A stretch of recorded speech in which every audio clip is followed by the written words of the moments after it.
जय शिवलाल। आज या ठिकाणी आमचे सामाजिक कार्यकर्ते सन्माननीय गोरखभाऊ राठोड त्यांचा या ठिकाणी आज तिसरा दिवस उपोषणाचा आहे आणि ह्या उपोषणाची दखल घेऊन आमचे सहकारी महाराष्ट्र राज्याचे सचिव आम आदमी पार्टीचे वैजनाथ राठोड यांनी यांचे पूर्ण ग्रुप जो आहे मराठवाड्यासह महाराष्ट्रातील अनेक पदाधिकारी त्यांच्या ठिकाणी आलेले।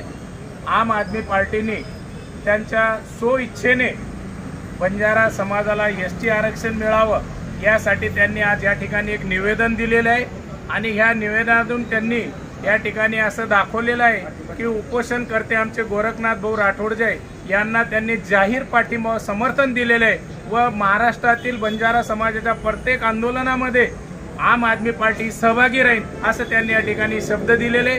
मी बंजारा समाजातर्फे व आमचे गोरखभाऊ राठोडतर्फे मी आम आदमी पार्टीच्या सर्व पदाधिकाऱ्यांचा या ठिकाणी आभार मानतो व यांनी महाराष्ट्रभर आपण अशीच आम्हाला साथ द्यावी अशी मी आपल्याकडे मागणी करतो व थांबतो। जय शिवलाल, जय शिवराज, जय आंबेडकर, जय भीम।